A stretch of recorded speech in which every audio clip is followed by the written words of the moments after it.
అనంతపురం జిల్లాలో రైతుల యొక్క పరిస్థితి చాలా దయనీయంగా కూడా మారిపోయింది.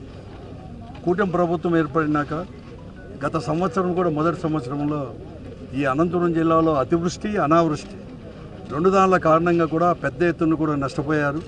ఆ నష్టపోయిన దానికి బీమా సొమ్ము కూడా ఇంతవరకు కూడా ప్రభుత్వం నుంచి కానీ లేకపోతే బీమా కంపెనీ నుంచి కూడా గత సంవత్సరానికి కూడా చెల్లించలేదు. ప్రభుత్వం ఇన్పుట్ సబ్సిడీ కూడా వేయలేదు. ఈ సంవత్సరమైనా కూడా రైతాంగాన్ని ఆదుకునేటట్లు కూడా జూన్లోనే ప్రారంభంలోనే వర్షాలు అనేది కూడా ప్రారంభమైతే వాతావరణ శాఖ వారు ఎంతో పెద్ద ఎత్తున వర్షాలు వస్తాయని చెప్పేసి చెప్తే రైతులు ఎంతో కూడా ఆశగా ఎదురు చూశారు. కానీ ఈ జిల్లాలో జూన్లో వర్షాలు పడినాయి కానీ ఆ తర్వాత వర్షాలు జాడే లేదు. ఇంతవరకు జూన్ జూలై మాసాలు కూడా అయిపోయాయి. ఈ జిల్లాలో సాధారణ సాగే 8.5 లక్షల ఎకరాలు ఉంటే కేవలం ఇంతవరకు 3,26,000 ఎకరాలు అంటే దాదాపుగా 37-38% మాత్రమే ఇంతవరకు కూడా విత్తనాలు అనేది కూడా ఏదైనా కానీ అక్కడక్కడ వరి కావచ్చు, వేరుశనగ కావచ్చు, పత్తి కానీ, ఆముదం కానీ, మొక్కజొన్న ఇటువంటి పంటలు వేశారు. అవి కూడా ఎండిపోయే పరిస్థితి కూడా వచ్చేసినాయి. వాడు కూడా పట్టినాయి. దాని గురించి కూడా మాట్లాడలేదు. కార్తులన్నీ కూడా అయిపోయినాయి. ఈరోజు పల్లెల్లో అప్పుడే కూడా ఎంతోమంది కూడా పరిస్థితులు కూడా దారుణంగా కూడా ఉన్నాయి. ఈ జిల్లాలో దాదాపుగా కూడా ఎక్కువ కూడా హార్టికల్చర్ అంటే ఉద్యాన పంటలు కానీ ఉద్యాన తోటలు కూడా ఎక్కువ ఉన్నాయి. అక్కడ అటువంటి చోట కూడా బోర్లలో కూడా నీరు దినదినానికి కూడా తగ్గిపోతూ వస్తున్నాయి. చెట్లు కూడా ఎండిపోయే పరిస్థితికి ఉన్నాయి. పంటలతో పాటు కూడా ఈ పరిస్థితి ఉన్నా కూడా ఈ ప్రభుత్వము కూటమి ప్రభుత్వం కేవలం మాటలకు మాత్రమే పరిమితమే. ఏమాత్రం కూడా రైతుకు ఒక ధైర్యం చెప్పే మాటలు కూడా చెప్పడం లేదు.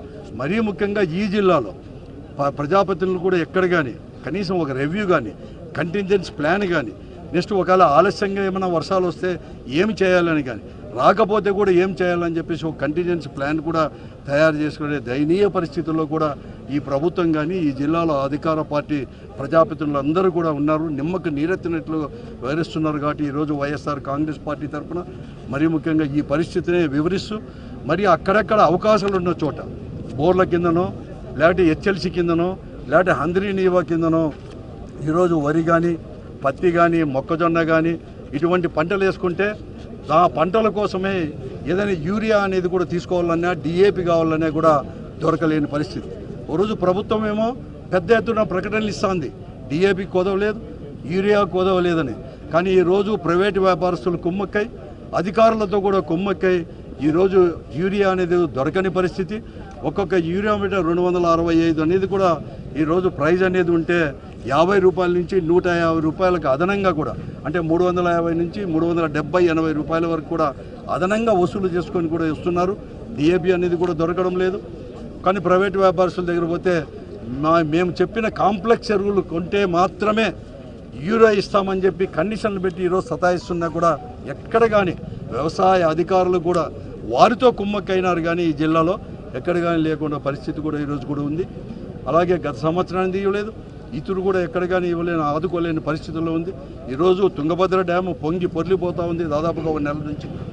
శ్రీశైలం ప్రాజెక్టులో కూడా నీళ్ళన్నీ కూడా సముద్రం పాలవుతున్నాయి.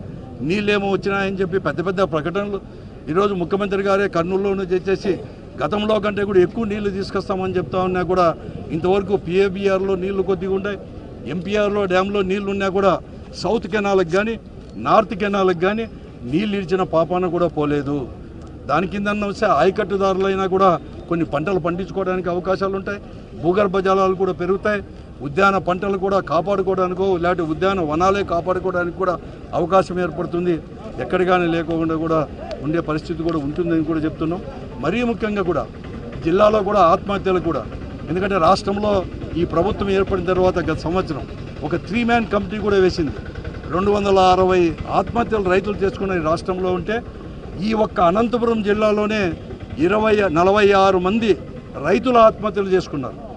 సంవత్సరం పైన అయింది. కానీ ఇంతవరకు కూడా వారి కోసం ఏమైనా కానీ ఆర్థిక సహాయం చేస్తారేమో అని చెప్పి ఇంతవరకు కూడా దాని గురించి కానీ ఆలోచన చేసేవాడు కూడా లేడు. ఈ అన్ని విషయాలపైన కూడా ముఖ్యమంత్రి గారి కోసం ముఖ్యమంత్రికి ఈ ప్రభుత్వానికి విన్నవించడానికి ఈరోజు రైతాంగం మేమందరూ కూడా ఈ జిల్లాలో ఉండేది కూడా రైతుల యొక్క పరిస్థితి, జిల్లాలో నెలకొన్న పరిస్థితి, ప్రైవేట్ వ్యాపారులు ముఖ్యంగా ఎరువులు అమ్మేవారు అంత వారు ఎటువంటి దోపిడీ చేస్తున్నారని చెప్పి అన్ని పరిస్థితులు కూడా కలెక్టర్ ద్వారా ప్రభుత్వానికి వినియోగించడానికి రిప్రజెంట్ కూడా చేశాం. కాబట్టి వెంటనే కూడా దీన్ని తీసుకోవాలని చెప్పి ఒక కంటింజెన్సీ ప్లాన్ తీసుకొని వచ్చేసి ఈ జిల్లాను ఆదుకోవాలని చెప్పేసి, లేకుంటే తీవ్రంగా కూడా అందరూ కూడా రైతాంగం కూడా ఉద్యమించాల్సిన అవసరం కూడా ఉంటుంది, ఉద్యమిస్తామని కూడా చెప్పడం కూడా జరిగింది.